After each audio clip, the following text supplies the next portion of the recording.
Hello guys, welcome to our channel The Devil's Groom Part 10. Chapter 46 इसे स्वामी कहना बंद करो। ट्रिप का पहला दिन और सभी भागते हुए अपनी बस की तरफ जा रहे थे।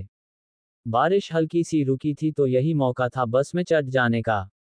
बारिश ने शुरू होकर उन्हें परेशान कर दिया। इस बीच भागते हुए नव्या अचानक ही किसी चीज से टकरा कर सीधे मुंह के बल कीचड़ में गिर गई। रिवांश और दिव्य रुक गए तो बाकी सबकी हंसी छूट गई।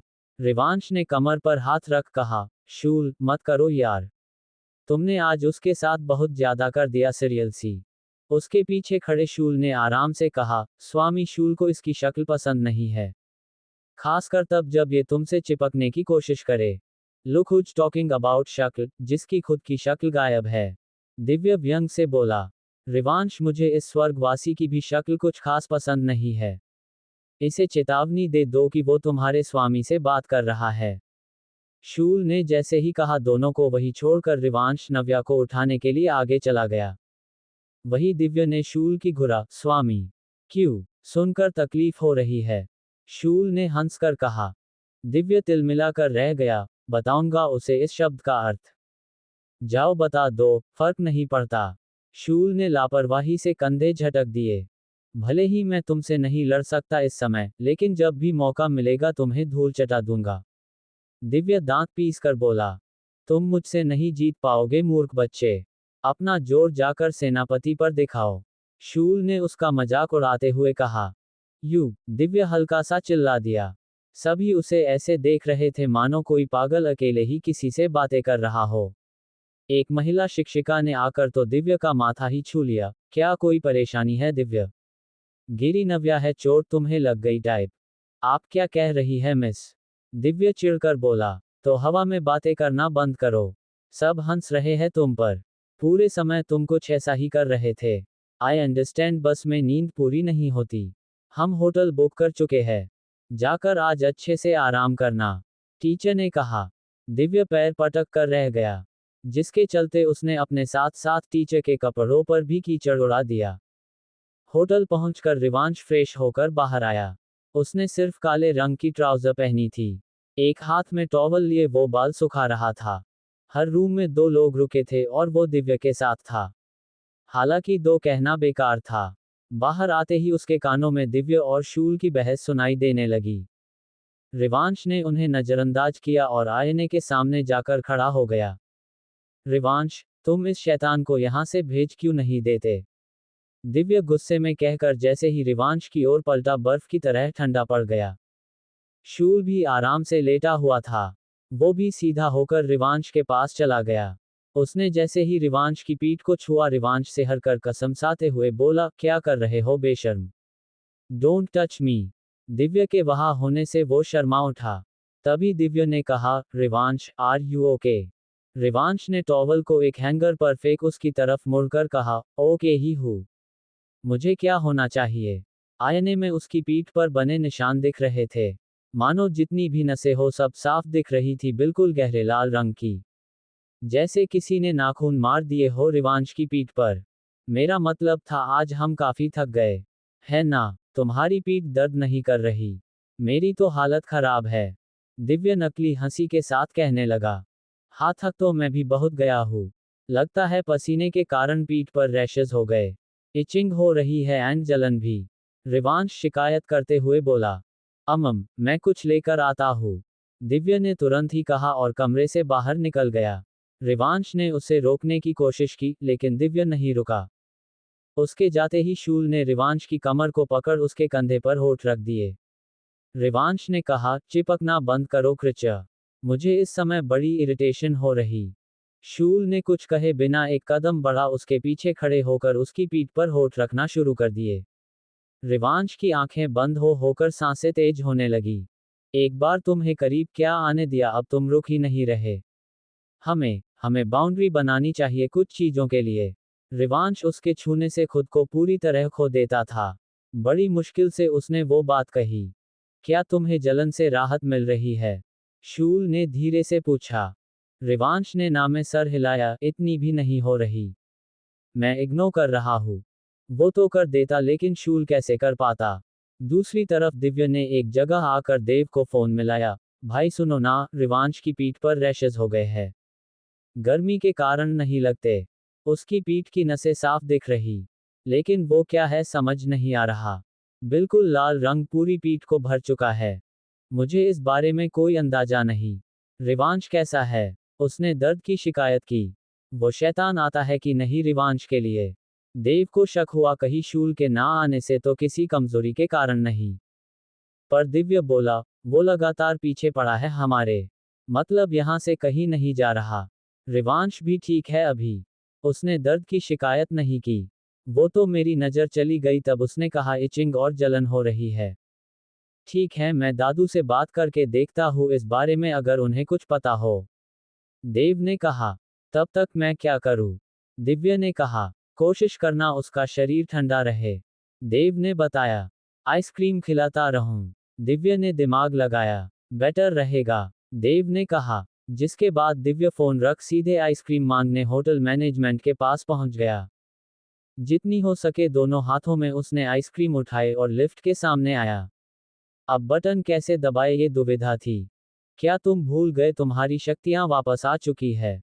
अभिसार की आवाज एकदम से उसके कानों में पड़ी। और तुम भूल गए कि मैं पब्लिक प्लेस में हूँ। तुम्हारी तरह शैतान नहीं जो दिखाई ही नहीं देता। अगर किसी ने गलती से मुझे गायब होते देख लिया तो। दिव्य ने कहकर उसे बटन दबाने का इशारा किया। अभिसार ने लिफ्ट का बटन दबा दिया। लिफ्ट खुलते ही दोनों उसमें चढ़ गए। दिव्य ने कहा, तुम भी यहाँ क्यों पहुंच गए? तुम्हें देखे बिना मन नहीं लग रहा था। अभिसार ने मुस्कुराकर कहा। वो दिव्य की तरफ चेहरा किए खड़ा था। इस समय मेरे दिमाग में बहुत कुछ चल रहा है। अगर परेशान किया तो तुम्हारे साथ बहुत बुरा करूंगा मैं। चाहे तो धमकी समझो या चेतावनी। दिव्य ने कड़े शब्दों में कहा। क्या हुआ? अभिसार ने गंभीर होकर पूछा। दिव्य ने आंखें घुमा ली, रिवांश के साथ कुछ हो रहा है। ठीक से बताओ क्या हो रहा है, ताकि मैं तुम्हारी बात रुद्रान तक पहुंचा दूं। अभिसार ने कहा। ठीक है, उन्हें भी बता दो कि रिवांश की पीठ पर रैशेज हो गई है। लाल, उसकी हर एक नस पीठ पर टैटू की तरह छप गई है। पूछो अगर उनके पास कोई उपाय है। दिव्य ने कहा। अभिसार ने सर हिला दिया। लिफ्ट का दरवाजा जब खुला तो दिव्य अकेला ही बाहर निकल गया। जबकि अभिसार ने आंखें बंद किए रुद्रान से संपर्क करने में लगा था। हाथों में इतनी सारी आइसक्रीम लेकर आए दिव्य से सवाल करने की जगह रिवांश ने छीनकर खाना शुरू कर दिया। जब उसके पेट में ठंडक पहुंची तब जाकर उसके चेहरे पर सुकून आया। दिव्य ने 2-3 बचाकर शूल की तरफ बढ़ाई, इसे अपने पास रखना। खाना मत। जब मैं मांगू तब दे देना। तुम स्वामी शूल को फ्रिज समझ रहे हो? रिवांश ने हंसकर पूछा। ये आते ही इस बड़ी ई को टक्कर देने में लग जाता है। क्यों नहीं समझूं मैं इसे फ्रिज? और सबसे जरूरी बात, इसे स्वामी कहना बंद करो। दिव्य ने खींचते हुए कहा। रिवांश की भौहें हल्की सी ऊपर उठ गई। क्यों? स्वामी मतलब महाराज होता है राइट? राइट, लेकिन स्वामी का मतलब दूसरा भी होता है। खासकर हमारे लोगों में दूसरा ही है। पति। दिव्य ने जैसे ही कहा रिवांश को जोर से खांसी लग गई। उसने जबड़ा कसकर शूल को देखा। शूल ने तुरंत ही अपने कदम पीछे लेने शुरू कर दिए। रिवांश गुस्से में बोला, तुम्हारी हिम्मत कैसे हुई मुझसे झूठ कहने की?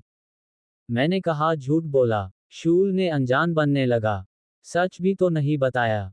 मैंने पूछा था ना स्वामी शूल या महाराज शूल? रिवांश ने कहा। तो ये तुम्हारी गलती है। शूल ने लापरवाही से कहा। उनकी बहस पर अब दिव्य मजे लेकर बोला, रिवांश के ना जानने का फायदा उठाकर अब अनजान बन रहे हो। इसे आसानी से माफ नहीं करना रिवांश। स्वर्ग के वासी, क्या तुम चाहते हो मैं तुम्हें यहां से फेंक कर सीधे स्वर्ग के दरवाजे पर भेज दूं? शूल ने कहा। मैंने भी हाथ में चूड़ियां नहीं पहनी। अगर तुम्हारी तरफ से शांति का पहले उल्लंघन हुआ तो मैं भी युद्ध करूंगा। समझ क्या रखा है तुमने मुझे? दिव्य ने कहा। अबे चुप। जब से आए हैं दोनों ने सर खा लिया मेरा।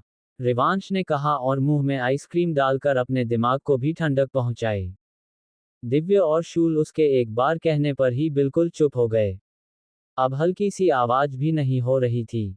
इस बीच दरवाजे पर दस्तक हुई। दिव्य ने वहीं से पुकारा, कौन? अभिसार अंदर आ गया, मैंने रुद्रान से बात की। कहते हुए उसने एक शीशी दिखाई, आज दुगुनी औषधि लेने का सुझाव उन्होंने दिया है। साथ ही रिवांश को गर्मी से दूर रखने के लिए कहा। दिव्या ने दवाई की शीशी ले ली, इससे काम बन जाएगा। लेने के बाद ही कुछ बताया जा सकता है। इसके विपरीत परिणाम नहीं होंगे, इस बात का उन्होंने विश्वास दिलाया है। अभिसार ने कहा। दिव्या ने वो शीशी रिवांश की ओर बढ़ाई, इसे ले लो पहले। आह, ये कड़वी दवाई मेरा पीछा नहीं छोड़ रही। मानो रुद्र ने इसमें अपना गुस्सा भी मिलाकर डाला हो, खास मेरे लिए। हे परमात्मा, कैसी निर्दयी मां मिली है मुझे। रिवांश ने नौटंकी कर अपना ध्यान भटकाया और एक ही सांस में उस दवाई को पीकर आड़े टेढ़े मुंह बनाने लगा। कोई फायदा मिला? जलन कम हुई पीठ की? दिव्या और शूल ने एक साथ ही सवाल किया। गाइज, सिर्फ रैशेज है। क्या मैंने बताकर गलती कर दी? I am totally fine. और हाँ, ये दवाई लेकर अब मुझे बहुत अच्छा लग रहा है। रिवांश ने कहा। झूठ तो नहीं बोल रहे? दिव्या और शूल का सवाल एक बार फिर साथ ही आया। अब उन दोनों के अलावा बाकी दोनों भी उन्हें ही देखने लगे। शूल ने दिव्या को नजरअंदाज कर रिवांश से कहा, अपना दर्द गलती से भी छुपाने की कोशिश मत करना रिवांश। ये तुम्हारे भले के लिए कह रहा हूँ। अगर ये मेरी आखिरी ट्रिप हुई तो क्या तुम लोग मुझे एंजॉय करते नहीं देखना चाहते? रिवांश ने कहकर उन्हें निशब्द कर दिया। चैप्टर 47 शरीर में गर्मी बढ़ रही है। रिवांश के मुंह से आखिरी ट्रिप का जिक्र सुनकर उस कमरे में एक शांति फैल गई। शूल और दिव्या को गुस्सा आ जाना लाजमी था। शूल ने ठंडी आवाज में कहा, एक बार कहा है, बार बार दोहराने पर मजबूर मत करो। आखिर ये बोलना जरूरी है। तुम रुलाना चाहते हो मुझे? दिव्या ने गुस्से में मुंह फुला लिया। रिवांश ने तुरंत ही हाथ खड़े कर दिए, फाइन। कुछ भी नहीं कहूंगा अब। बस तुम लोग भी परेशान करना बंद करो। दिव्या पैर पटकते हुए वहां से जाने लगा। रिवांश ने आवाज लगाई, अरे कहाँ चले? भाड़ में, दिव्या ने कहा, और दरवाजा तेज आवाज के साथ बंद करते हुए निकल गया। रिवांश हल्का सा चिहुक उठा। दिव्या के जाने के बाद अभिसार के पास वहां रुकने की वजह नहीं बची। अनुमति लेकर वो भी निकल गया। रिवांश ने एक ठंडी सांस छोड़ी, गुस्सा मत करो कृचा। एक्सेप्टेड, जो है वो है। अगर यही चलता रहा तो मैं अमावस से पहले ही मर जाऊंगा। कहते हुए उसने गर्दन सीधे आईने की तरफ घुमाई। अपनी पीठ पर बने निशान वो देख सकता था। हल्के से हंसकर वो बोला, चिंता मत करो। मेरे मरते ही तुम भी चले जाओगे। फिर तकलीफ की वजह ही नहीं रहेगी। जब मैं फिर आ जाऊंगा तब मुझे किसी बहकावे में खुद से दूर मत होने देना। बस करो रिवांश। किसने कहा मुझे दर्द नहीं होगा? मेरी आत्मा वर्षों तक तुम्हारी याद में जल रही थी। इंसानों की तरह जन्म से पहले की हमारी यादें मिट नहीं जाती। बस शरीर नष्ट हो जाता है। हम वैसे ही रहते हैं, किसी अतृप्त आत्मा की तरह, हर याद के साथ सालों साल जिंदा। शूल की आवाज में एक खालीपन था। रिवांश ने अपना सीना पकड़ लिया। उस दर्द को वह महसूस कर सकता था। आखिर वो आपस में जुड़े हुए थे। शूल ने कहा, क्या तुम आराम करना चाहते हो? मैं चला जाऊं यहां से? फिर मेरा ध्यान कौन रखेगा? रिवांश ने खुद को ठीक करते हुए कहा। शूल ने कहा और रिवांश बिस्तर पर चढ़ गया। शूल के करीब आते ही उसे एक सुकून देने वाली ठंडक मिल गई। उसने कहा, मैं सोच रहा हूँ पापा और रुद्र क्या कर रहे होंगे। क्या वो प्यार से रह रहे होंगे या फिर कोई बहस हो गई होगी। सच कहूं तो रुद्रान किसी भी तरह से शैतानी गुरु के तौर पर शोभा नहीं देते। वो बच्चों की तरह लड़ते हैं। वो ऐसे केवल तुम्हारे और वीर के लिए दिखते हैं। शूल ने स्पष्ट करते हुए कहा। अच्छा, मतलब वो मेरे साथ ज्यादा स्ट्रिक्ट नहीं थे? रिवांश ने कहा। जरा भी नहीं। हालांकि उन्हें ये पद उनके पिता के जाने के बाद और नर्क छोड़कर यहाँ आने पर मिला है। तुम उनके पहले शिष्य हो। लेकिन उन्होंने काफी समय से अपने पिता की देख रेख में शैतानी लोक के शिष्य संभाले हैं। और मैं दावे के साथ कह सकता हूँ वो काफी ज्यादा सख्त है इस मामले में। शूल ने याद करते हुए कहा। मेरी शिक्षा पूरी हो गई है राइट? रिवांश ने पूछा। काफी हद तक। आगे जब तुम्हारी शक्तियां लौट आएंगी तब ज्यादातर चीजें तुम खुद सीख जाओगे। शूल ने कहा। रिवांश ने एक राहत भरी सांस छोड़ी। अभी मैं इंसान हूं ना, तभी वो मेरे साथ सख्त नहीं बन पाए। अच्छा हुआ मुझे यहीं पर शिक्षा मिल गई। शूल हंसने लगा, वो फिर भी तुम्हारे साथ सख्त ना बन पाते। क्यों? रिवांश ने पीछे गर्दन घुमानी पड़ी उसे देखने के लिए। लेकिन वो क्यों भूल जाता था शूल का चेहरा ही नहीं है। उसने फिर से चेहरा सामने कर लिया। वह शूल की तरफ पीट कर लेटा था। उसकी पीठ शूल के सीने से लगी थी। शूल ने कहा, बस यूं समझ लो पुत्र होने के कारण तुम्हें ये छूट मिली है। रहने दो, मुझे क्या पता नहीं सब पापा के डर के कारण है।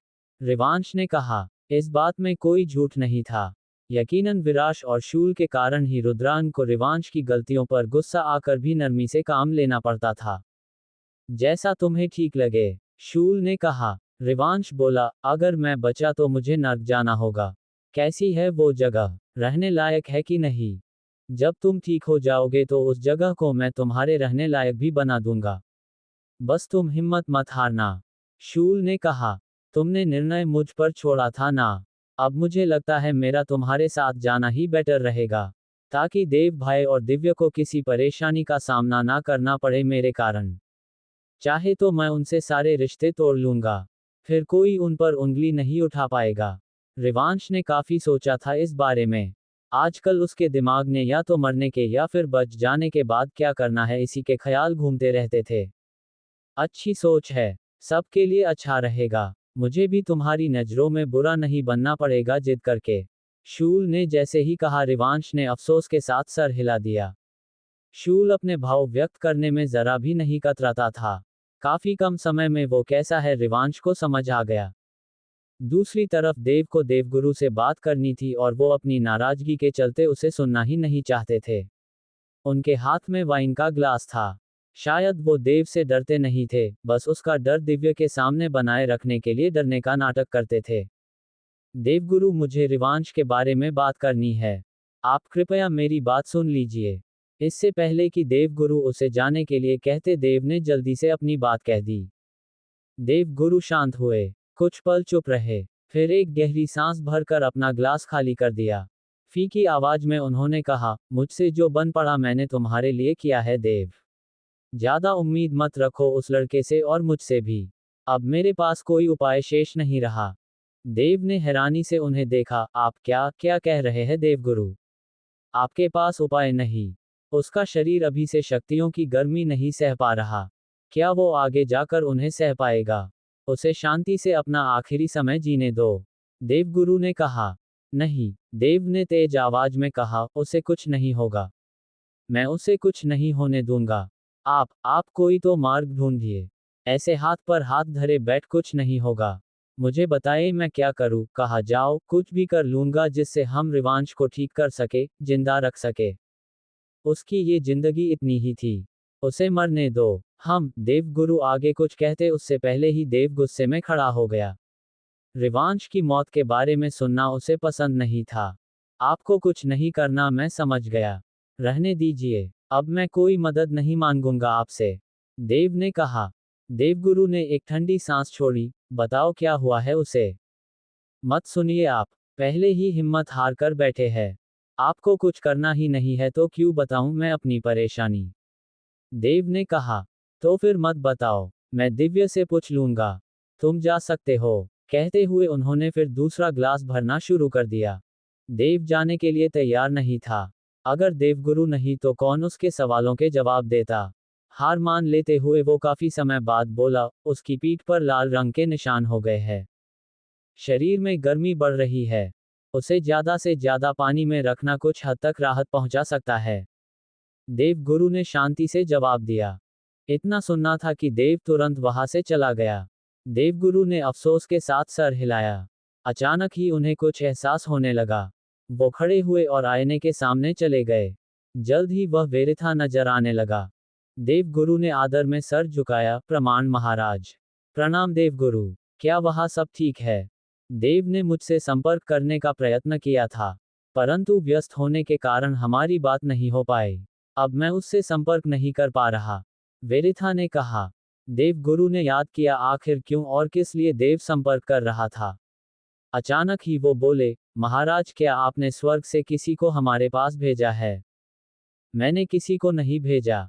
जैसे आपने कहा था वापस आकर मेरे सभी सवालों के जवाब देंगे, तब तक मैं आपके बारे में सभी बातें गुप्त रखूं, मैंने उसका खास ध्यान रखा, वेरिथा ने कहा। देव ने कहा, उसने हमारे घर के पास किसी स्वर्ग के वासी को देखा। क्या कोई आपकी अनुमति के बिना हम पर नजर रखने आया था? देवगुरु का चेहरा ठंडा पड़ गया। वेरिथा के चेहरे के भाव भी बदल गए। आप जल्द से जल्द लौट रहे हैं ना? मैं नहीं चाहता उससे पहले कुछ हो और देव को फिर मेरे सामने किसी दोषी की तरह खड़ा कर दिया जाए। देवगुरु ने सर झुका लिया। हम काफी सतर्क हैं महाराज। उन दोनों शिष्यों के बारे में क्या? आपने कहा था एक मर जाएगा और दूसरे को मैं स्वर्ग में प्रवेश दे दूं। अभी मैंने देव को इस विषय में कुछ नहीं बताया। वो अनजान है ना इन बातों के बारे में, वेरिथा ने कहा। देवगुरु सर हिलाकर बोले, वो सुनना ही नहीं चाहता जो उसे पसंद नहीं। अगर देव से कोई गलती हो जाए तो कृपया कोई कठोर निर्णय मत लेना उसके खिलाफ। मैं आपसे विनती करता हूँ। जितनी चिंता आपको उसकी है, मुझे भी है देवगुरु। परंतु मैं स्वर्ग का स्वामी हूँ, इस बात का ध्यान मुझे हमेशा रखना पड़ेगा। वेरिथा ने कहा। एक और विनती है महाराज। देवगुरु ने सर झुकाकर कहा, मैं देव को अपने उत्तराधिकारी के रूप में चुन रहा हूँ। इसकी घोषणा आप करेंगे जब हम स्वर्ग लौट आएंगे। मैं अब आराम करना चाहता हूँ। सभी जिम्मेदारियों से मुक्त होना चाहता हूँ। वेरिथा कुछ पल उसे देखता रह गया। फिर उसने पलकें झपका दी, जैसी आपकी इच्छा। मैं पता करने की कोशिश करूंगा आखिर कौन स्वर्ग से धरती पर गया था। देवगुरु सर झुकाए रह गए और वेरिथा उस आईने में दिखना बंद हो गया। देवगुरु ने राहत भरी सांस छोड़ी। कम से कम महाराज हमारे पक्ष में है, इस बात की मुझे खुशी है। वरना जैसे देव का बर्ताव है उसे कब का स्वर्ग से निकाल दिया जाता। सर झटक कर वो दोबारा अपनी वाइन के पास लौट गए। तहखाने में बैठकर जहां रुद्रान ध्यान से एक किताब पढ़ रहा था वही विराश एक धागे में सुंदर मोतियों को पिरो रहा था। अचानक ही उसने वो हाथों से बनाया हुआ ब्रेसलेट हवा में उठाया और खुश होकर रुद्रान का हाथ पकड़ लिया। रुद्रान ने नजरें ऊपर उठाई। हनन, क्या हुआ वीर? तुमने मुझे तलवार गिफ्ट की। बदले में मेरे पास कुछ देने के लिए नहीं था। मैंने रिवांश के लिए एक तैयार किया था तो सोचा तुम्हारे लिए भी कर दूं। विराश ने कहते हुए उसके हाथ में वो धागा बांधना शुरू किया। रुद्रान के होठों पर गहरी मुस्कान आ गई। ये तो बहुत सुंदर है और तुमने इतनी मेहनत से बनाया। मुझे अच्छा लगा। धन्यवाद। विराश तारीफ सुनकर शर्मा उठा। मुझे खुशी हुई तुम्हें पसंद आया। रुद्रान ने अपने हाथ को देखा। उसके हाथ में वो ब्रेसलेट काफी अच्छा लग रहा था। रुद्रान ने उसे हल्के से चूम लिया। मैं इसे हमेशा संभाल कर रखूंगा। विराश खिलखिलाकर हंस दिया। संभाल कर रखने की जरूरत नहीं, बस इस्तेमाल करो। अगर कभी टूट जाए तो मुझे नए मोती ला देना और मैं नया बना दूंगा। ये भी सही रहेगा। रुद्रान ने सर हिलाया। अब विराश के पास करने के लिए कुछ भी नहीं था। आज का अभ्यास भी वो पूरा कर चुका था। दोनों हाथों पर चेहरा टिकाकर उसने कहा, तुम क्या पढ़ रहे हो? मैं उस क्रिया को समझकर सीखने की कोशिश कर रहा हूँ जिसमें एक शक्ति शरीर से अलग कर दी जाए। उससे पहले रिवांश के कमजोर शरीर के लिए मुझे कोई उपाय ढूंढना है। बस दोनों काम कर रहा हूँ। रुद्रान ने कहा। मैं भी मदद कर दूँ। बस मुझे बताओ कौन सा शब्द ढूंढना है। विराश ने कहा। रुद्रान को विराश के लक पर काफी भरोसा था। वो मान गया एक पुस्तक उसके सामने रख शब्द ढूंढ कर देने के लिए। ज्यादा समय नहीं गुजरा और विराश ने उसे वो शब्द ढूंढ कर दे दिया। रुद्रान ने कहा, सच सच बताओ क्या तुम अपनी शक्तियों का उपयोग करना सीख गए हो? हाँ वो तो मैं कर ही रहा हूँ, थोड़ा थोड़ा जितना तुमने सिखाया। विराश आराम से बोला। फिर भी ज्यादातर काम वो हाथ से करना पसंद करता था। रुद्रान मुस्कुरा दिया। फिर किताब लेकर ध्यान से उसे पढ़ने लगा। कुछ समय बाद वो सर हिलाकर बोला, तो हमें एक औषधि बनानी होगी जो कम से कम अमावस तक रिवांश के शरीर को ठंडा रखने का काम करेगी। परंतु वो औषधि बनाने के लिए जो वनस्पति चाहिए वो नर्क में। रुद्रान का चेहरा फीका पड़ गया। मुश्किल से अपनी जान पर खेलकर अभिसार एक बार नर्क गया था। कई वर्ष छुपकर उसने दर्पण की आत्मा के हिस्से जमा किए। कई बार इस कार्य में पकड़े जाते हुए बचा। उसके बाद तो नर्क में प्रवेश करना काफी कठिन हो चुका था। वो वनस्पति दूसरी किसी जगह नहीं मिलेगी। रुद्रान ने परेशानी से कहा। विराश भी उसका उतर चुका चेहरा देख परेशान हो गया। मुझे महाराज से इस विषय में चर्चा कर देखना चाहिए। रुद्रान ने कहा। अभी मत करो चर्चा। रिवांश ट्रिप पर गया है और शूल ने कहा उसे रिवांश के साथ ही रहना होगा। अगर तुमने उसे बुला लिया तो रिवांश का ख्याल कौन रखेगा? विराश ने कहा। उसकी बात सही थी। फिर मुझे सेनापति से बात करनी चाहिए। वैसे भी नर्क में महाराज जा नहीं पाएंगे। उनका रिवांश के आसपास रहना ज्यादा जरूरी है। रुद्रान ने कहा। चैप्टर 48 अमर वनस्पति। दिव्य और उसके पीछे अभिसार दोनों होटल की लॉबी में घूम रहे थे। दिव्य ने काफी हद तक अपना गुस्सा शांत कर लिया था। तभी कहीं से नव्या वहां चली आई। अभिसार का चेहरा उसे देखते ही ठंडा पड़ गया। अचानक ही नव्या का पैर फिसला और वो धड़ाम से नीचे गिरकर दर्द से चिल्ला पड़ी। उसकी चीख सुनकर दिव्य होश में आया। वो पागलों की तरफ आसपास देखने लगा, आखिर क्या गिरा और चीख कहाँ से आई थी। नीचे गिरी नव्या ने उसकी टांग पकड़कर कहा, मैं यहाँ हूँ।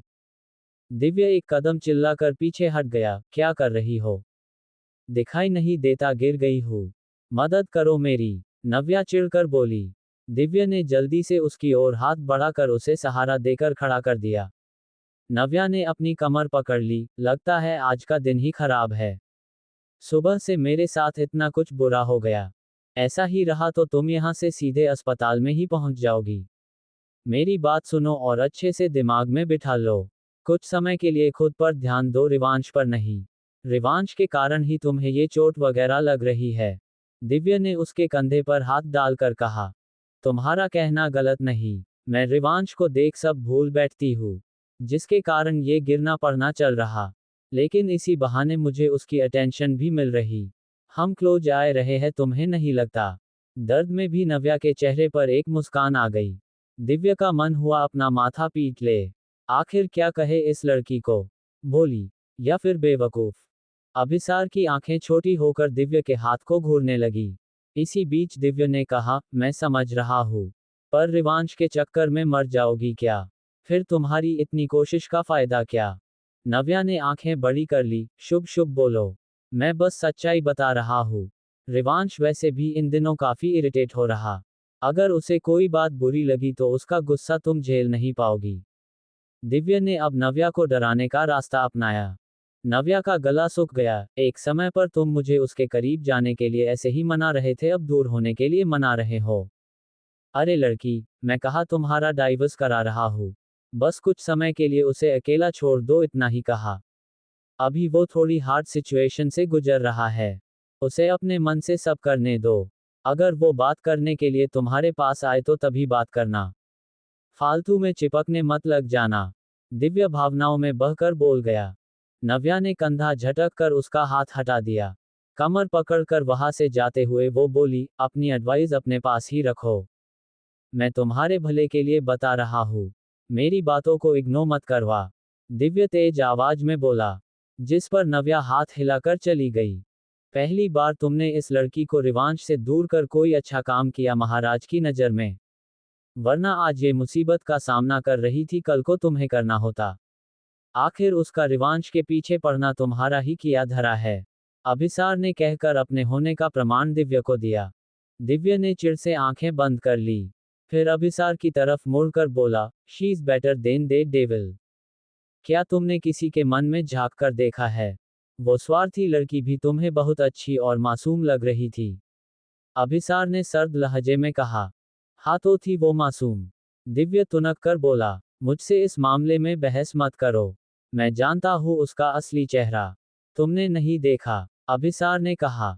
शट अप मैन, जाकर अपना काम करो। दिव्य हवा ने हाथ हिलाते हुए उसे हुड़का कर बोला, मेरा फिलहाल एक ही काम है, महाराज की सहायता करना, और तुम्हारा यहाँ होना मतलब मेरे लिए संधि है। अभिसार मुस्कुराते हुए बोला, ए संधि साधु, कान और दिमाग दोनों अच्छे से खोलकर सुन लो, हमारा कुछ नहीं हो सकता। दिव्य ने अपने एक एक शब्द पर जोर देते हुए कहा, मुझे एक मौका दो और तुम अपने शब्दों पर कायम नहीं रह पाओगे, मैं साबित कर दूंगा। अभिसार ने कहा, समय क्या चल रहा है? तुम्हारा क्या चल रहा है? जरा भी गंभीरता है तुम्हें किसी बात की? अभिसार को एकदम से एहसास हुआ और उसने अपने कान पर उंगली रख ली। रुद्रान, कोई परेशानी? सामने से कुछ कहा गया, जिस पर अभिसार ने कहा, क्या मुझे अभी आना होगा? ठीक है, मैं आ रहा हूँ। इतना कहकर अभिसार ने दिव्य से जाने के लिए अनुमति मांगनी चाहिए। पर दिव्य चिंता से बोला, क्या हुआ? विराश ठीक है? विराश अकेले नहीं रहते, रुद्रान ने कहा। पता है मुझे भी, लेकिन उन्हें कुछ हुआ तो रिवांश और भी टूट जाएगा। बताओ मुझे क्या कहा रुद्र ने। दिव्य उसका हाथ पकड़कर बोला। उन्होंने अभी चले आने के लिए कहा है मुझे। जाकर देखना पड़ेगा। अभिसार को खुद कोई अंदाजा नहीं था रुद्रान ने किस लिए उसे बुलाया होगा। मैं भी साथ आता हूँ। लगता नहीं उस कमरे में मुझे सोने के लिए जगह मिलेगी। दिव्य ने मुंह बनाकर कहा। अभिसार ने कंधे उठा दिए। उसे कोई आपत्ति नहीं थी दिव्य को साथ ले जाने में।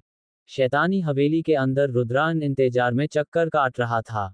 विराश कुर्सी पर पैर मोड़कर बैठा था। उसे भी अभिसार के आने का इंतजार था। तभी अभिसार वहां पहुंचा, पर वो अकेला नहीं था। साथ में दिव्य भी चला आया। रुद्रान ने सवालिया नजरों से दिव्य को देखा तो दिव्य जवाब में बोला, आपका बेटा और दामाद हमारे शेयरिंग रूम पर कब्जा जमाए बैठे हैं। बताओ मैं भला बेशर्म की तरह वहां कैसे जाऊं। रुद्रान ने हल्के से गला खराश दिया। अभिसार, हमारे पास एक उपाय है रिवांश को अमावस तक ठीक रखने का। दिव्य के चेहरे पर चमक आ गई। अभिसार को उसने बोलने ही नहीं दिया और कहा, क्या सच में? उपाय बताए, ताकि हम जल्दी से उसकी मदद कर सके। रुद्रान गंभीर होकर बोला, उपाय थोड़ा नहीं बहुत ज्यादा कठिन है। अगर रिवांश ठीक रहेंगे तो ये करना जरूरी है। अभिसार भी बोल पड़ा। नर्क जाना होगा अमर वनस्पति लाने। रुद्रान ने कहकर वहां एक चुप्पी बना दी। विराश बारी बारी सबको देख अपने नाखून काट रहा था। वो वनस्पति आएगी कि नहीं, और कैसे आएगी, बस इतना जानने में उसे दिलचस्पी थी। अमर वनस्पति, नर्क, दिव्य कहते हुए विराश की बगल में धम से बैठ गया। क्या परेशानी है वो लाने में? विराश ने सवाल किया। मैंने भाई से सुना अब नर्क में जा पाना बिल्कुल आसान नहीं। एक बार के लिए शैतान तो फिर भी चले जाए, लेकिन स्वर्ग के लिए वहां के रास्ते पूरी तरह बंद हो चुके हैं। दिव्य ने कहा। ये बस कहने की बातें हैं। बहुत से स्वर्गवासी वहां जाते हैं। स्वार्थ दोनों तरफ के लोगों में है। अभिसार ने ठंडी आवाज में कहा। यकीनन जितने समय वो दर्पण की आत्मा लाने के लिए नर्क में रुका उतने समय में उसने बहुत कुछ जान लिया था। दिव्य ने कहा, क्या मैं अंदर जाने की कोशिश करके देखूं? सरासर बेवकूफी होगी ऐसा करना। रुद्रान ने कहा। क्यों ना यही करना सही रहे। एक जन उनका ध्यान भटकाए जब तक दूसरा अंदर प्रवेश नहीं कर लेता। अभिसार ने दिमाग लगाकर कहा। दिव्य का चेहरा चमक उठा, जैसे कि रिवांश को शूल की जरूरत है यहाँ और रुद्रान कहीं बाहर नहीं जा सकते। बचा मैं जो तुम्हारी मदद कर सकता हूँ। अभिसार ने सर हिलाया। तुम्हें बस प्रवेश द्वार पर जाकर चुनौती देनी है नक्तेश को। नाटक करना है तुम्हें, भूतकाल के बारे में सब पता चल गया। समझ गए मेरी बात? दिव्य ने होठों पर मुस्कान लिए हाँ में सर हिलाया। रिवांश के लिए वो कुछ कर पाएगा इस बात की उसे बहुत खुशी थी। पहले अपनी ट्रिप एंजॉय कर लो, तब तक मैं वनस्पति के विषय में अधिक जानकारी इकट्ठा कर लेता हूँ। सेनापति को ढूंढने में आसानी होगी, रुद्रान ने कहा। दिव्य ने अपना अंगूठा दिखा दिया, पर इस समय वो वापस नहीं लौट सकता था। शूल और रिवांश को अकेला छोड़ देना ही उसे सही लगा। यहाँ उसके साथ समय बिताने के लिए विराश भी था तो दिव्य ने यही रुकने का निर्णय लिया। ट्रिप का दूसरा दिन, बस अगली लोकेशन के लिए निकल चुकी थी। रिवांश और दिव्य आखिरी सीट पर बैठे थे, जहां कम से कम 4 लोगों के बैठने के लिए जगह थी। शूल खिड़की के पास था, जिसके करीब ही बैठा रिवांश आइसक्रीम खा रहा था। उसके आगे वाली सीट पर बैठी नव्या अचानक ही खड़ी होकर बोली, हे रिवांश, तुम आइसक्रीम कहाँ से लाए? मैंने दी है, दिव्य ने बहाना बनाकर कहा। हम 1 घंटे से बस में बैठे हैं। बस कहीं नहीं रुकी और ऐसे में तुम बिना पिघले आइसक्रीम संभाल रहे थे। नव्या ने आंखें छोटी कर ली, मानो कहना चाह रही हो क्या दिव्य उसे बेवकूफ समझता था। दिव्य का चेहरा भी अब ऐसे हुआ जैसे कह दे, उसमें समझने जैसा क्या है? तुम हो बेवकूफ, नव्या ने कहा। आगे आ जाओ, मुझे रिवांश के पास बैठना है। तुम यहाँ नहीं बैठ पाओगी, दिव्य ने कहा। मुझे रिवांश के साथ पिक्चर क्लिक करनी है। रिवांश, कहो ना इसे, नव्या ने मासूमियत से कहा। रिवांश ने ठंडी सांस छोड़कर दिव्य को आगे चले जाने के लिए कहा। दिव्य ने उठने से पहले सीधे शूल की तरफ देखा। उसके शरीर से मानो बर्फ का तूफान निकालना बाकी रह गया हो। नव्या रिवांश की बगल में बैठ गई। उसने अपना फोन निकाला और कैमरा ऑन कर कहा, स्माइल। रिवांश के होठों पर एक नकली मुस्कान आ गई। नव्या ने तुरंत ही तस्वीर खींची और खोलकर देखने लगी अच्छी आई या फिर नहीं। उसने चिहुंक कर फोन हल्का सा उछाल दिया जब तस्वीर में वो दोनों ना होकर कोई साया और उसकी लाल चमकती आंखें नजर आई। क्या हुआ? रिवांश ने हैरानी से कहा। नव्या ने अपना फोन संभाला और दोबारा वो तस्वीर देखने की कोशिश की। उसकी सांसें संतुलित हो गई। तस्वीर में कोई खराबी नहीं थी। उसने कहा, नथिंग। लगता है मुझे थकान हो रही है। क्या मैं तुम्हारे कंधे पर सर रख सकती हूँ? रिवांश ने कहा, ये अब ज्यादा हो रहा है।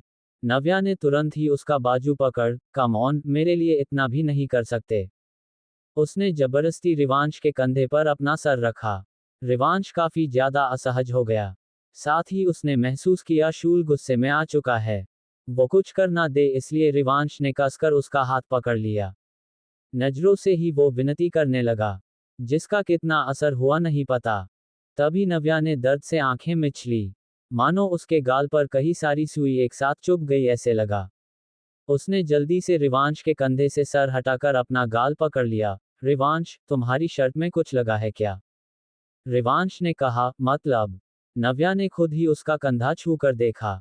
कुछ भी नहीं था वहां। वो बुरी तरह परेशान हो गई। वहां से उठकर जाना ही अब उसे सही लगा। दिव्य, अपनी जगह पर जाओ। उसने दिव्य को हिलाकर कहा, जबकि उसका हाथ अभी भी अपने गाल पर था। दिव्य ने कोई सवाल नहीं किया। शूल ने उसका इलाज कर दिया, दिव्य को अच्छे से पता था। रिवांश ने भी नव्या के जाने के बाद उसे नजरअंदाज किया और फिर अपनी आइसक्रीम को देखा। वो खत्म हो चुकी थी। खाली डिब्बा शूल को पकड़ा कर रिवांश ने उसके कंधे पर सर रखा। गुस्सा हो क्या? तुम पर क्यों गुस्सा करूंगा? शूल ने उसे बाजू में भर लिया। आई थिंक तुम्हें किसी के साथ इतना बुरा नहीं करना चाहिए। रिवांश धीरे से अपनी बात रखते हुए बोला। कोई मेरे रिवांश के करीब आएगा तो उसे कीमत चुकानी होगी, इसी तरह तुम्हें भी ध्यान रखना चाहिए इस बात का और तुम्हारे आसपास मौजूद लोगों को भी। शूल ने कहा। बिना नाम लिए ही उसने दिव्य को चेतावनी दे दी थी। दिव्य ने गला तर कर लिया। अब वो बेचारा क्या करता? उसने पूरी कोशिश की थी नव्या को समझाने की। उस मोटी बुद्धि के दिमाग में बात नहीं घुसी। इतना पजेसिव मत बनो, वरना मुझे चिढ़ होने लगेगी तुमसे। रिवांश ने हल्के से हंसकर कहा। सच बताओ, क्या तुम्हें उसके करीब रहना पसंद आ रहा था? क्यों नहीं तुमने उसे पहले ही दूर झटक दिया? कैसे उसकी इतनी हिम्मत बढ़ गई हक से छू लेने की? शूल के सवाल लाजमी थे। रिवांश ने हल्के से सर हिलाया, क्योंकि हम एक दूसरे के लिए स्ट्रेंजर्स नहीं है। हमारी बातें हुआ करती थी उसके प्रोपोज करने से पहले। इस छोटी सी बात का ज्यादा बड़ा इशू ना बनाओ अब। शूल ने ठंडी आवाज में कहा, तुम्हें परेशान नहीं करना चाहता बस इसलिए। वरना आज अच्छे से सबक सिखा देता। रिलैक्स क्रिचर, रिवांश ने कहा। जिसका कोई फायदा नहीं हुआ तो धीमी आवाज में रिवांश बोला, शांत भी हो जाओ अब स्वामी। शूल बर्फ की तरह उसके एक शब्द पर पिघल गया। मैं शांत ही हूँ। अगर तुम फिर से कहोगे तो फिर हल्का सा गुस्से वाला अंश भी नहीं रहेगा। रिवांश के होठों पर गहरी मुस्कान खिल गई, खुद को संभालो स्वामी। शूल के पास जैसे फूल खिल गए ऐसा महसूस होने लगा। अपने आसपास का वातावरण वो भावों के साथ बदलने की ताकत रखता था। चैप्टर 49। एक किले को देखने पहुंचने से पहले सबको काफी सारी सीढ़ियां चढ़नी थी। आधे रास्ते तक सबका जोश आसमान पर रहा। लेकिन फिर सब धीमे पड़ गए, रिवांश और दिव्य को छोड़कर। दिव्य ने रिवांश को अपनी पीठ पर उठाया हुआ था, फिर भी थकान का अंश मात्र भी उसे महसूस नहीं हुआ। हाथ हिलाकर नव्या ने तेज आवाज में कहा, ऐ दिव्य, रिवांश को छोड़कर मुझे लेने आओगे क्या? रिवांश को लिए दिव्य उसकी ओर पलट गया। मुझे मशीन समझ रखा है तुमने? मेरा दोस्त चढ़ नहीं सकता इसलिए उसकी मदद कर रहा हूँ। तुम्हारे तो पैर सही सलामत है। कहाँ सही सलामत है? भूल गए कल रात मैं गिर गई थी।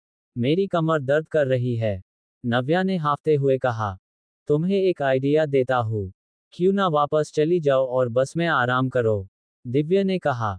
लेकिन मुझे भी किला देखना है। नव्या बोली। है ना? तो तुमने सुना होगा, नो पेन नो गैन। चलो जवानों आगे बढ़ो। दिव्य ने सबका जोश बढ़ाते हुए कहा। सभी नव्या को पीछे छोड़कर आगे निकलने लगे। नव्या भी पैर पटक कर नकली रोना रोते हुए आगे बढ़ गई। दिव्य की पीठ पर बैठे रिवांश ने कहा, थक गए हो क्या? अब थकान भी महसूस नहीं होती मामूली कामों के लिए? मैं तुम्हें लिए 10 बार इतनी सीढ़ियां चढ़कर उतर सकता हूँ। मेरी चिंता मत करो, दिव्य काफी आराम से बोला। Steel I feel bad, Rivansh ने कहा। साथ ही वो शूल को ढूंढ रहा था। उसके बिना कहे भी दिव्य समझ गया और कहा, अभी महीना भी पूरा नहीं हुआ होगा हम बचकर भाग रहे थे उनसे। तुम उसे देखना भी पसंद नहीं करते थे ना, लेकिन अब तुम्हारी नजरें थोड़े से समय में उसे ढूंढने लगी। रिवांश के होठों पर हल्की सी मुस्कान आ गई। जब तक आप किसी को जानने नहीं लग जाते, उसके बारे में राय बनाना गलत है। मुझे पछतावा है मैंने अपना काफी कम समय उसे दिया। न जाने फिर कितने समय के लिए वो मेरे बिना रहेगा। लिसन दिव्य, अगर मेरा फिर जन्म हुआ तो प्लीज मुझे उसके बारे में कोई बुरी बात मत बनाना। सब अच्छी बातें बताना। मुझे उसके साथ बहुत सारी यादें बनानी है। दिव्य भावुक हो गया, कुछ भी कह नहीं पाया, क्योंकि सच्चाई यही थी, रिवांश की मौत को टाला नहीं जा सकता। दिव्य ने गहरी सांस ली और कहा, मैं याद रखूंगा तुम्हारी बात। हालांकि वो शैतान मुझे जरा भी पसंद नहीं, फिर भी तुम्हारी खुशी के लिए। बाकी मुझे भी तुम्हारे साथ फिर से ऐसी यादें बनानी है। आई होप नेक्स्ट टाइम नानू सब कुछ ठीक कर दे। रिवांश के होठों पर एक मुस्कान बन गई। मैं सबसे इसी समझदारी की उम्मीद करता हूँ। देव भाई को संभाल लेना और खासकर विराज को। वो रुद्र से कभी नाराज ना ही उसका ख्याल रखना। सब लोग अपना देख लेंगे। तुम इस समय खुद को देखो, दिव्य ने कहा। फिर आसमान की तरफ देखा। आज आसमान में बादल छाए हुए थे। ठंडी हवा बह रही थी, इसलिए रिवांश भी शांत था। जल्द ही सब ऊपर किले पर पहुंच गए। एक जगह कुछ समय आराम करने के लिए वह बैठे हुए थे जब शूल लौट आया। वह कोने में एक खंबे के पास बिल्कुल किसी भूत की तरह खड़ा था, जिसे अचानक देखने पर दिव्य बुरी तरह चिहुन उठा। हाँ, अब आज तक वह इंसान की तरह ही रहा था। कुछ आदतें एकदम से कैसे छूट जाती। खुद को संभाल कर दिव्य ने रिवांश को इशारा किया, देखो तुम्हारा कृच लौट आया। रिवांश की नजरें तुरंत उसे ढूंढने के लिए ऊपर उठी। होठों पर एक मुस्कान आ गई और सबके बीच से उठते हुए वो शूल की तरफ चला गया। शूल के कदम किले के अंदर प्रवेश करने लगे। जहां बिल्कुल कोई भी नहीं था वहां जाकर वो रुक गया। पत्थर की छोटी सी दीवार पर वो रिवांश को बैठा मिला। रिवांश उसकी बगल में जाकर बैठ गया। कहाँ गए थे? रुद्रान से मिलने। परेशानी वाली बात नहीं है, शूल ने स्पष्ट जवाब दिया, ताकि रिवांश चिंता ना करे। कोई खास कारण? रिवांश ने पूछा। अपने कपड़े में हाथ डालकर शूल ने रिवांश की तरफ आइसक्रीम का कोन बढ़ाया। रिवांश के होठों पर मुस्कान आ गई। क्या शूल खास उसे लाने के लिए गया था? कोई खास कारण नहीं है, शूल ने कहा। रिवांश ने भी फिर कुछ नहीं पूछा। तभी नव्या उसे ढूंढने हुए वहां चली आई। पीछे रोकने के लिए दिव्य भी आया था और उसके चेहरे पर एक चिढ़ साफ देखी जा सकती थी। आखिर वो कितना समझाए इस लड़की को। रिवांश, तुम यहाँ अकेले क्यों बैठे हो? और फिर से आइसक्रीम, यहाँ कौन दे गया तुम्हें? नव्या ने कहा। रिवांश ने कुछ कहने की जगह सीधे शूल के हाथों को देखा, जिनकी मुठ्ठियां गुस्से ने कस चुकी थी। अब ये ज्यादा हो रहा था ऐसा रिवांश को भी लगने लगा। रिवांश ने एक ठंडी सांस छोड़ी। मैं तुम्हें पहले ही क्लियर कर चुका था, पर शायद फिर से करना पड़ेगा। हमारा कुछ नहीं हो सकता नव्या, प्लीज दूर हो जाओ। मुझे ये सब इरिटेट कर रहा है। मैंने तो कुछ भी ऐसा नहीं कहा जिससे तुम इरिटेट हो जाओ। ना ही रिलेशनशिप को लेकर तुम्हारे पीछे भाग रही हूँ। हम दोस्त तो रह सकते हैं ना? नव्या का चेहरा उतर चुका था। मुझे किसी से दोस्ती करना भी पसंद नहीं है, रिवांश ने साफ शब्दों में कह दिया।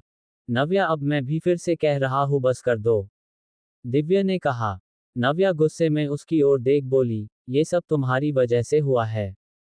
तुमने कहा था मुझे उसके करीब जाने के लिए। तुमने दिलचस्पी दिखाई थी पहले। मैंने बस तुम्हारी मदद की उस तक पहुंचने में। अब दोष मुझ पर कैसे आ गया? दिव्य गुस्सा होकर बोला। Don't talk to me. तुम बहुत सेल्फिश हो। मैंने तुम्हारी कितनी मदद की थी आरुषि के टाइम। कहीं ऐसा तो नहीं तुम्हारा ब्रेकअप हो गया इसलिए तुम रिवांश को भड़का रहे हो मेरे खिलाफ? नव्या ने कहा। दिव्य का चेहरा लाल पड़ गया। नव्या को उंगली दिखाते हुए वो बोला, वो कोई छोटा बच्चा नहीं जो मेरे भड़काने से भड़क जाएगा। अपने डिसीजन पर वो शुरू से कायम था।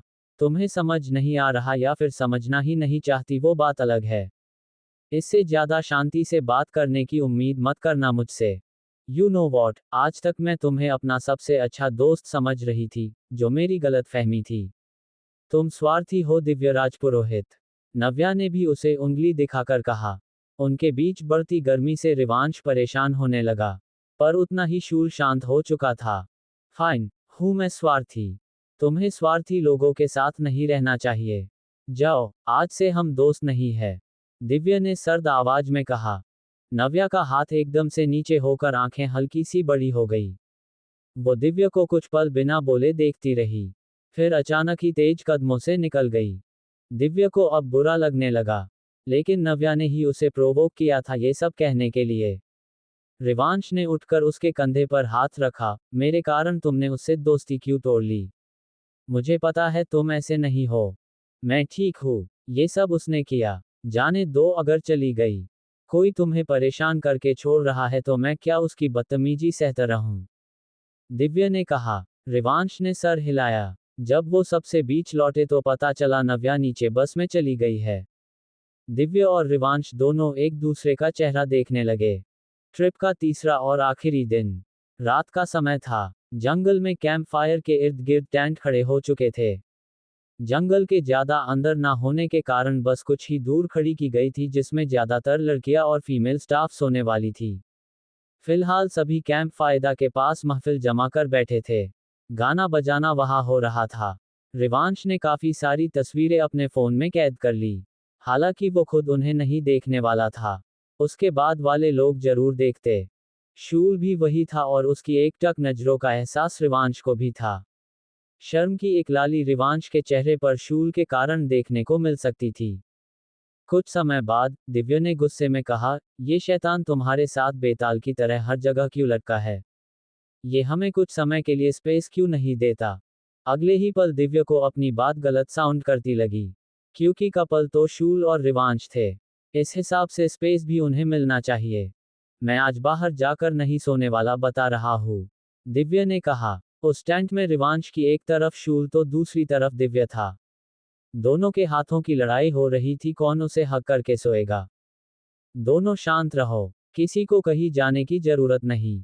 हाँ, ज्यादा परेशान किया तो मैं कहीं चला जाऊंगा, रिवांश का इतना कहना था और दोनों शांत हो गए। हाथों से नहीं, अब उंगलियों से धीमी बिना कोई आवाज वाली लड़ाई शुरू हुई उनके बीच। अगले ही पल शूल के काले नाखून बाहर निकल आए, जिसे देख दिव्या ने जल्दी से अपना हाथ पीछे खींच लिया। रिवांश ने एक ठंडी सांस छोड़ी। कल सुबह हम वापस अपने घर लौट जाएंगे। नव्या को छोड़ा जाए तो सब ट्रिप पर अच्छा रहा। मैंने जैसे सोचा था, ट्रिप बिल्कुल वैसी होती है। काफी कुछ नया देखने को मिलता है। मैंने ये सब बचपन से मिस किया। जब तुम ठीक हो जाओगे, जब तुम्हारा मन करे ट्रिप पर निकल जाना घर से। साथ देने के लिए मैं तैयार बैठा रहूंगा, दिव्या ने कहा। वो इस जन्म में सच होगी या नहीं बिना सोचे उसने बोल दिया। रिवांश ने फिर भी सर हिलाया। कुछ समय के लिए वहां एक चुप्पी बन गई। अचानक रिवांश ने कहा, दिव्या तुम्हें किसने तलवार दी? किसी के देने की क्या जरूरत? मेरी अपनी तलवार है, दिव्या ने कहा। तो फिर मेरे पास क्यों नहीं है? रिवांश बोला। दिव्या फीकी आवाज में बोला, स्वर्ग में छीन ली गई थी। तुम्हें वैसे भी वहां की तलवार की जरूरत नहीं, तुम्हारे पिता ने दी है ना। मुझे तो तुम्हारा उसमें स्वर्ग का रंग डालना भी पसंद नहीं आया।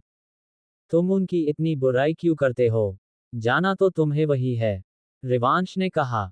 वो ज्यादातर लोग बस ढोंगी है, अभिनय बहुत अच्छे से कर लेते हैं, घमंडी है और नर्क लोग के साथ हमेशा दुर्व्यवहार करते हैं। हमें तुच्छ बनने पर असल में उन्होंने ही बोल बोल कर मजबूर किया। शूल एक ठंडी हंसी के साथ बोला, जब मैं वहां जाऊंगा पहले ही दिन कांट कर दूंगा, बता रहा हूं, दिव्या ने गुस्से में कहा। काया के बारे में सुनकर उसे स्वर्ग से नफरत हो चुकी थी। ऐसे मत बोलो दिव्या, तुम देव भाई के लिए परेशानी खड़ी कर दोगे, रिवांश ने कहा। दिव्या ने एकदम से करवट लेकर उसकी गर्दन में चेहरा छुपाकर कहा, तो मैं क्या करूं? जिससे सांप भी मर जाए और लाठी भी ना टूटे। पहले तो दूर हट जाओ, इस समय यही काफी रहेगा। शूल ने हाथ से उसका चेहरा पीछे धकेल कर कहा। दिव्या ने अगले ही पल उसके हाथ पर चपत लगाई, अपना हाथ दूर रखो तुच्छ शैतान। रिवांश ने मुंह खोलकर एक गहरी सांस ली। बच्चों की तरह लड़ते थे दोनों और उन्हें ज्यादा समय तक लड़ने से रोका भी नहीं जा सकता। अचानक ही शूल रुका और उसकी नजर एक दिशा में घूमी। दिव्या ने भी उसकी नजरों का पीछा किया। अंधेरे में टेंट के आर पार एक परछाई जंगल के अंदर जाती हुई उन्हें नजर आने लगी। दिव्य बहाना बनाकर बोला, मुझे नेचर्स कॉल आया है। क्या इस समय? रिवांश ने कहा। इस समय मतलब? इस काम का कोई समय होता है। मैं अभी जाकर आया। दिव्य उठकर बाहर भागा। ज्यादा दूर मत जाना, रिवांश ने आवाज लगाई, जिसका जवाब हमें देते हुए दिव्य चला गया। चैप्टर 50। शूल के रिवांश के हाथ की उंगलियों में अपनी उंगलियों को उलझा लिया। रिवांश ने उसकी तरफ करवट बदल ली। ना दिखने वाले चेहरे में भी एक चेहरा ढूंढकर रिवांश बोला, शायद दर्पण ज्यादा सेंसिटिव था। ऐसा कहना गलत नहीं होगा। वह किसी खरगोश की तरह था। सुंदर, प्यारा, मासूम। शूल खोई आवाज में बोला। तभी उसे तुम्हारा प्यार धोखा लगा। शायद किसी ने उसके दिमाग के साथ खेल खेला और विश्वास कर वो खुद को खत्म करने जितनी हिम्मत कर पाया। रिवांश ने कहा, सबको डर है अगर मुझे अपना पास्ट याद आया तो मैं भी ऐसा कुछ कर लूंगा। उस समय वो कुछ समझने की हालत में ही नहीं था। कुछ याद था तो बस इतना, एक शैतान से प्रेम कर उसने अपने गुरु और स्वर्ग को धोखा दिया। शूल ने कहा, मैं ऐसा कभी नहीं करूंगा। तुम्हारी सच्चाई मुझे अब पता है। अगर पास्ट याद भी आ गया तो मैं कभी खुद को हर्ट नहीं करूंगा। मुश्किल से जिंदगी मिलती है। ऐसे में मेरे आसपास के लोग हर्ट हो जाएंगे मेरे एक गलत फैसले के कारण। रिवांश ने कहा, तो मैं मानकर चलूंगा तुम दर्पण से ज्यादा मानसिक रूप से मजबूत हो। शूल ने कहा। रिवांश के होठों पर एक गहरी मुस्कान आ गई। बताओ ना मुझे, हमारा रिश्ता पहले कैसा था? तुम्हें मैंने हमारी पहली मुलाकात दिखाने का प्रयत्न किया था। याद है, नर्क और स्वर्ग की सीमा पर वो घमंडी महाराज और दर्पण? शूल ने कहा। रिवांश हल्के से हंस पड़ा। वो देख न जाने क्यों मैंने रोने लगा था। जैसे मेरी कोई कीमती चीज गुम हो गई ऐसी फीलिंग आ रही थी। तुम पहले घमंडी थे। शूल ने मानने में हिचकिचाहट नहीं दिखाई, अब भी हूँ। बस तुम्हारे लिए नहीं। तो तुम दोनों एकदम से क्लोज नहीं आए होंगे ना? रिवांश ने कहा। सही कहा, पहली मुलाकात में ही मैंने गुस्सा कर उसे दुखी कर दिया। फिर मुझे पछतावा भी हुआ था। कई बार उसे जले हुए भाग को ठीक करने की कोशिश करते देखा। फिर अंत में मुझे उसे पहले जैसा बनाना पड़ गया। उसके बाद जो उसके चेहरे पर मुस्कान आ चुकी थी, उसे देख मेरा घमंड पूरी तरह मिट्टी में मिल गया। शायद मेरे अंदर पहली बार वो नर्म स्वभाव दर्पण के कारण पैदा हुआ था। मुझ पर खुश हुआ था वो। फिर दोस्ती करनी चाहिए और हमारा मिलना जुलना बढ़ गया। दोस्ती कब प्यार में बदल गई पता ही नहीं चल पाया। स्वर्ग और नर्क के बीच खड़ी दीवार से अनजान था और मेरे प्रेम में पागल हो गया। जिसकी सजा उसने अंत में खुद को ही दी।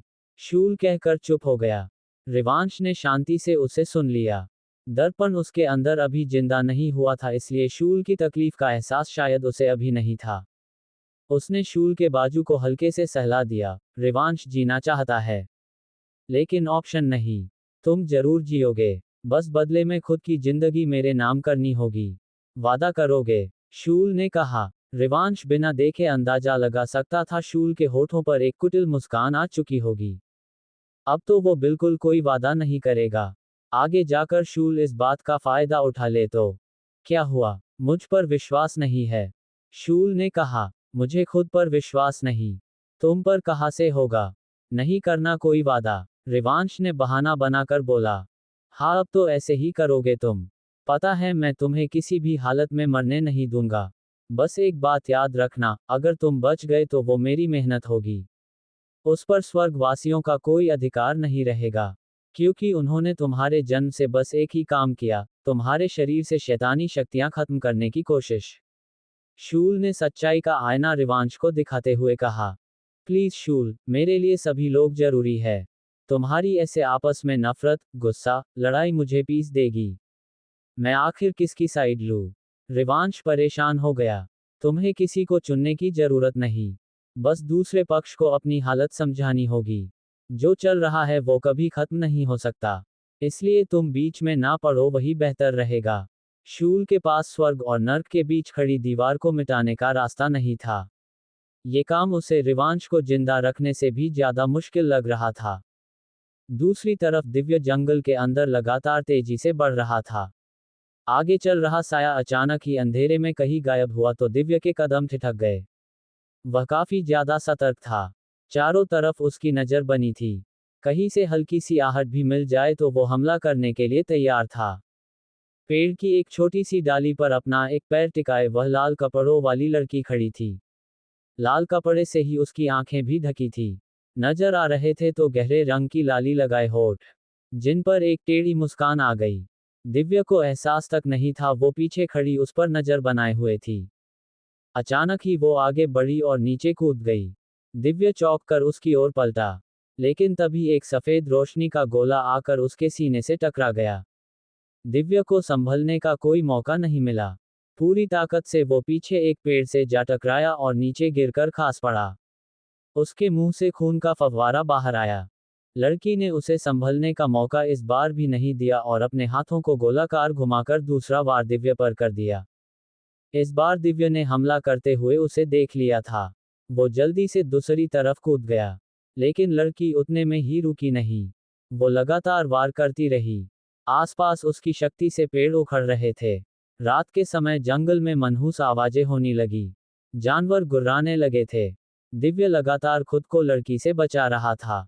सांस लेने का भी उसके पास समय नहीं था। उसकी गति बिजली सी थी। खुद को बचाते हुए ही उसने शांत कर लिया और अपनी तलवार निकालकर तेजी से लड़की की तरफ बढ़ा। लड़की ने फिर उस पर वार किया, जिसे दिव्या ने इस बार तलवार अड़ाकर रोक दिया। लड़की के होठ हल्के से हिले। बस कुछ इंच का फासला रह तलवार और उसकी गर्दन के बीच की, तभी एक उसी रंग के कपड़े पहने लड़की ने आकर दिव्या को लात मारी। दिव्या दूसरी तरफ लड़खड़ा गया। पहले वाली लड़की एकदम से अपनी जगह से हटकर फिर से एक पेड़ की डाली पर चढ़ गई। दिव्या खुद को संभालकर सीधा हुआ। बारी बारी दोनों लड़कियों पर नजर डालकर वो ठंडी हंसी हंस दिया, स्वर्गवासी, तुम्हारे चेहरे देखे बिना मैं बता सकता हूँ तुम लोग कौन हो। दूसरी लड़की ने लापरवाही से अपने सर पर लिया कपड़ा हटा दिया। दिव्या ने आंखें बड़ी कर ली, आरुषि। आरुषि मुस्कुरा उठी। इंसानों ने बीच उनका शरीर और रूप लेकर रहना वाकई मुश्किल है, लेकिन मैंने नाम भी वही अपनाया, आरुषि। दिव्या ने दिमाग पर जोर दिया तो हाँ, एक उसी नाम की लड़की भी स्वर्ग में रहती थी, जिन लोगों के साथ उसकी कभी नहीं बनी, लेकिन वो उस पर जानलेवा हमला करने के लिए यहाँ तक आ जाए। दिव्या हंसने लगा, इतनी जलन आरुषि, और तुम निशिता हो ना? उसने उंगली से पहली वाली लड़की की ओर इशारा किया। उसने भी सर से कपड़ा हटाकर दिव्या को चौंकने पर मजबूर कर दिया। वो लड़की नव्या का चेहरा लिए हुए थी। दिव्या का सर चकरा गया। आखिर उसके आसपास मौजूद सभी लोग असली थे या ऐसे ही चेहरा बदलकर आए हुए स्वर्ग के वासी? नव्या यानी कि निशिता नीचे उतर गई। उसने कहा, मुझे देखकर खुशी नहीं हुई। मैं तो तुम्हारी दोस्त नव्या हूँ। ओह, लेकिन तुमने कल ही मुझसे दोस्ती तोड़ ली, यानी कि अब हम दुश्मन हैं। इतना कहकर उसने तलवार निकाल ली। तुम्हें यही मार देने के हमें आदेश मिले हैं, ताकि तुम कभी स्वर्ग तक पहुंचो ही नहीं। तुम्हारा वो दर्पण भी मरने वाला है ना? किसके कहने पर तुम दोनों ये कर रही हो? अगर महाराज को पता चला। दिव्य कह ही रहा था कि आरुषि ने उसकी बात को काट दिया। महाराज को पता चलेगा तब ना? अगर पता चल भी गया तो क्या कर लेंगे वो? तुम नर्कलोक के शैतानों का साथ दे रहे थे, हम साबित कर देंगे। दिव्या के दिमाग में अब काफी सारी बातें घूमने लगी। उसने ठंडी आवाज में कहा, काया को मार दिया गया, उसमें भी तुम लोगों का ही हाथ था ना? आखिर किस लिए हमसे इतनी नफरत? तुम अनाथ बच्चे, देव ने सर पर चढ़ाकर रखा था, उसके कारण महाराज भी तुम्हें हमसे अधिकार महत्व देने लगे, जबकि हम महाराज की बहनें हैं। निशिता ने गुस्से में कहा, इतनी छोटी सी वजह के लिए काया को मरवा दिया। दिव्य गुस्से में चीख पड़ा। आरुषि ने कंधे उठा दिए, हमने तो केवल उसे स्वर्ग से निकलवा दिया था। अगर वो मर जाती है तो इसमें हमारा क्या दोष? जाकर उन शैतानों से इसका जवाब मांगो, जिनके साथ तुम दोनों के प्रेम संबंध है। दिव्या का चेहरा गुस्से में लाल होकर तलवार पर पकड़ कस गई। काया की मौत का बदला तुम्हें अपनी मौत से चुकाना होगा। तुम्हारे अलावा भी इस काम में जो भी शामिल हो, सबको इसकी कीमत चुकानी होगी। इतना कहकर दिव्या तेजी से आगे बढ़ा। निशिता और आरुषि दोनों ने अपनी तलवार निकाल ली। उनकी आंखों में दिव्या को खत्म कर देने का जुनून सवार था। आसमान में जोरदार बिजली कदम उठी और कैंप फायर के इर्द गिर्द शोर मच गया। सभी टीचर्स बच्चों को वहां से सामान हटाकर जल्दी से बस में चढ़ने के लिए बोल रहे थे। रिवांश पागलों की तरह दिव्य को ढूंढ रहा था। शूल ने उसका हाथ पकड़कर कहा, जाओ अंदर जाकर बैठो। मैं उसे देख कर आया। जल्दी जाओ प्लीज, कहीं वो खो गया तो। मुझे घबराहट हो रही है। रिवांश ने कहा। घबराने की जरूरत नहीं, शूल ने कहा और अचानक ही वहां से चला गया। जंगल के ऊपर से गुजरते हुए चारों तरफ उसकी नजरें दिव्य को ढूंढने लगी। अचानक ही एक जगह कुछ हलचल पाकर वो तेजी से नीचे चला गया। देखा तो दिव्य एक पेड़ के सहारे अपना सीना पकड़कर बैठा था। दोनों लाल कपड़े वाली लड़कियां उसके सामने खड़ी थी। बीच में अभिसार था। निशिता ने गर्दन टेढ़ी कर ली, क्या बात है? वो तुम्हें मारना चाहता है और तुम उसे बचाना चाहते हो। तुम्हें लगता है ऐसा करके वो तुम्हें बख्श देगा? बेहतर है बीच में ना आओ। हम तुम्हारा कार्य आसान कर रहे हैं सेनापति। उससे पहले तुम्हारी मौत का आसान ना कर दूं। अभिसार की आंखों में आग जल रही थी। दोनों लड़कियां उस पर हंसने लगी। आरुषि ने कहा, तुम एक मामूली से शैतानों के ना रहे सेनापति, यहाँ धरती पर जीने के लिए मशक्कत कर रहे हो। तुम्हारी कमजोर शक्तियों के साथ तुम हमें मारने की धमकी दे रहे हो। क्या लगता है मैंने तुम्हें अपने साथ कुछ भी करने दिया? वो मेरी कमजोरी थी। मैं तो बस खुद को छुपाना चाहती थी तो तुम्हें खुश होने दिया कुछ समय के लिए। तो यहाँ पर कुछ इस तरह का तमाशा चल रहा है। शूल की आवाज सुनकर सभी उसकी ओर पलट गए।